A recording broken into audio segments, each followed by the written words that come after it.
पढ़ोगे लिखोगे तो बनोगे नवाब और खेलोगे कूदोगे तो होगे खराब। प्यारे बच्चों, हिंदुस्तान के हर मिडिल क्लास फैमिली के घर की यही कहानी है। बच्चा अगर खेलने कूदने जाता है तो उसको तुरंत ही इंस्ट्रक्शंस मिल जाते हैं, भाई पढ़ लिख लो, क्योंकि पढ़ने लिखने से ही एक अच्छी नौकरी हासिल की जा सकती है। कहीं ना कहीं ये बात सही भी है, क्योंकि देश में स्पोर्ट्स की हालत फिलहाल उतनी अच्छी नहीं है जितनी उम्मीद की जाती है।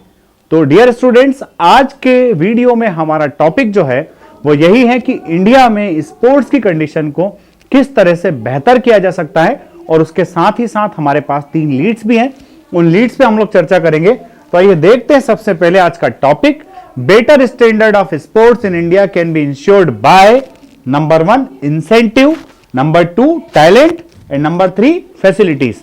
तो ये तीनों लीड है, इन तीनों लीड्स के बारे में हम लोग बात करेंगे कि इंसेंटिव से क्या फर्क पड़ने वाला है, टैलेंट को कहां से और किस तरह से ढूंढ करके लाया जा सकता है, और फैसिलिटीज क्या चाहिए, क्या दी जा रही है, किन फैसिलिटीज की रिक्वायरमेंट है।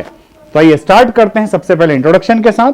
तो इंट्रोडक्शन यही कह रहा है बच्चों कि दुनिया में अगर किसी देश को चमकना है तो उसका एक सबसे अच्छा माध्यम स्पोर्ट्स भी हो सकता है। जब हम देखते हैं कोई छोटा सा देश क्यूबा बॉक्सिंग में जब वर्ल्ड लेवल पर अच्छा परफॉर्म करता है तो पूरी दुनिया में उसकी चर्चा होती है।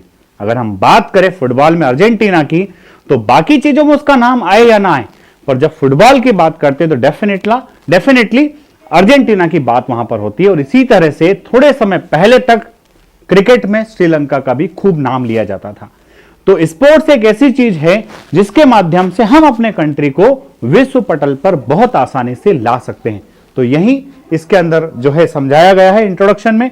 अब आगे हम बात करते हैं कि भाई आज की तारीख में स्पोर्ट्स जो है वो सिर्फ स्पेक्टेटर बेस्ड ही नहीं रहा है। पुराने जमाने में स्पेक्टेटर्स को लाने के लिए एक ही देश के एक ही सिटी में, जैसे हम अगर ओलंपिक्स की बात करें तो ओलंपिक्स में क्या होता था, एक ही कंट्री के एक ही सिटी में जो है तमाम गेम्स को ऑर्गेनाइज कराया जाता था, कंडक्ट कराया जाता था, इसलिए कि ऑडियंस एक मैच देखे, उस मैच से जैसे फ्री हो फिर दूसरे स्पोर्ट्स को देख ले, फिर तीसरे स्पोर्ट्स को देख ले। परंतु दोस्तों, ग्लोबलाइजेशन की इस दुनिया में अब वो स्पेक्टेटर बेस्ड गेम्स धीरे धीरे खत्म होते जा रहे हैं। यहां पर पूरी जो सीन है वो ब्रॉडकास्टिंग के ऊपर सिमटता जा रहा है कि जितने लोग स्टेडियम में जाकर के स्पोर्ट्स को देखते हैं उससे कई गुना ज्यादा लोग आज की तारीख में स्पोर्ट्स को स्क्रीन पर देख रहे हैं। तो ये वर्ल्ड में अलग अलग देशों में इकोनॉमी का एक बहुत बड़ा माध्यम बन गया है। अगर हम देखें कि पूरी दुनिया में क्रिकेट में हिंदुस्तान जो है वो एक बेताज बादशाह की तरह है। आईसीसी के अंडर आने वाले तमाम बोर्ड्स में बीसीसीआई सबसे धनी और इन्फ्लुएंशियल बोर्ड है। वो आज की तारीख में जो चाहे वो करवा सकता है, और ये सिर्फ हासिल हम कर पाए हैं क्रिकेट की बदौलत। और ये क्रिकेट की बदौलत हम सिर्फ इसलिए कर पाए हैं क्योंकि देश ने क्रिकेट में सुनील गावस्कर, कपिल देव, सचिन तेंदुलकर और रोहित शर्मा, विराट कोहली जैसे लीजेंड्स दिए हैं। हम महेंद्र सिंह धोनी के योगदान को भी नहीं भूल सकते हैं। तो प्यारे बच्चों, ये हमारा क्रिकेट का इंट्रोडक्शन। अब अगर हम बात करें कि भाई फिर भी अगर हम बात करें तो क्रिकेट, फुटबॉल के कुछ खिलाड़ी सुनील छेत्री, टेनिस के हमारे लिएंडर पेस, महेश भूपति, पीवी सिंधु, साइना मिर्जा, साइना नेहवाल, यानी कि कुछ ही नाम हैं जिन्हें हम उंगलियों पर गिन सकते हैं। तो क्या 150 करोड़ के देश में इतने से नाम काफी हैं? जी नहीं दोस्तों। तो फिर बाकी लोग आगे क्यों नहीं आते हैं? उसका सबसे बड़ा रीजन है बच्चों इंसेंटिव। नंबर पहली चीज, the biggest incentive for a person to adopting any game is that it should see him through his life, it should give him employment. सबसे पहली बात गेम से उम्मीद की जाती है कि गेम उस बंदे को एम्प्लॉयमेंट देगा, जॉब सेटिस्फेक्शन देगा, साथ ही साथ रिकॉग्निशन देगा। Unfortunately in our country today this kind of incentive is only available in 3 games, cricket, tennis, golf और अभी प्रो कबड्डी के बाद से kabaddi. No wonder if today a child is going in sport, his her parents urge him to take up the cricket, tennis या फिर दूसरे games लेना। वही गेम्स पेरेंट्स सजेस्ट करते हैं बच्चों को जो वर्तमान में देश के अंदर पॉपुलर हो रहे हैं। अगर बच्चा चाहे कि भाई हॉकी खेल ले, फुटबॉल खेल ले या फिर वॉलीबॉल खेले, पेरेंट्स बोलेंगे भाई अभी हिंदुस्तान में इन गेम्स के अंदर बहुत ज्यादा इन्वेस्टमेंट इंसेंटिव्स नहीं है। आगे अगर हम बात करें बच्चों, after your retirement you can become a commentator, coach, selector and umpire और ओपन योर ऑन एकेडमी। अगर हम उन पॉपुलर गेम्स की बात करें, सपोज क्रिकेट या फिर कबड्डी हो, तो व्यक्ति कुछ भी बन सकता है, पर बाकी गेम्स में सारे अपॉर्चुनिटीज बहुत ही कम हैं। तो इसलिए सबसे पहली बात की इंसेंटिव की जरूरत है। दूसरा पॉइंट आता है बंदो टैलेंट, कि आप हर किसी व्यक्ति को स्पोर्ट्समैन नहीं बना सकते, आपको चाहिएगा टैलेंट। टैलेंट के बिना आप स्पोर्ट्स में बहुत कुछ अच्छा नहीं कर सकते।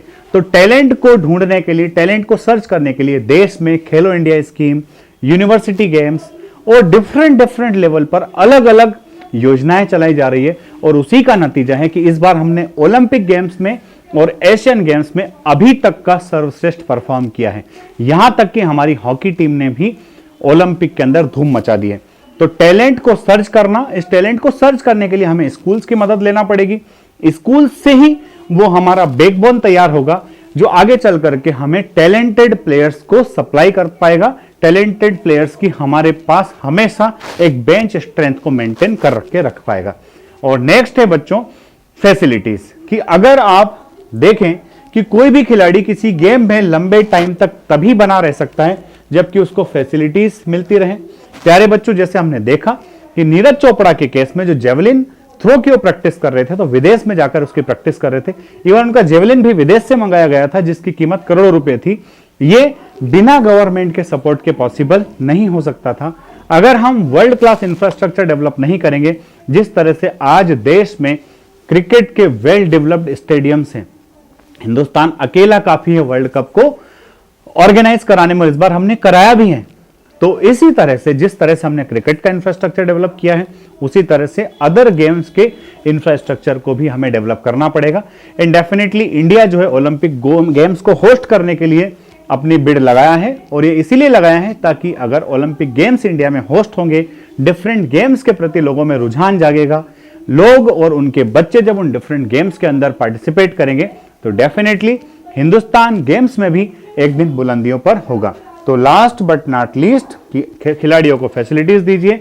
आप जो है अब इन तीनों लीड्स में से, ना सिर्फ इंसेंटिव, टैलेंट और फैसिलिटीज, आपको इन में से किसी एक के दम पर आप स्पोर्ट्स में आगे नहीं बढ़ सकते। अगर हमें स्पोर्ट्स में आगे बढ़ना है तो हमें तीनों चीजों पर फोकस करना होगा, तभी जाकर के हम देश में स्टार प्लेयर्स और एथलीट्स को डेवलप कर पाएंगे, उनको आगे बढ़ा पाएंगे। वीडियो अगर अच्छा लगा है तो इसको लाइक शेयर सब्सक्राइब करना ना भूलें।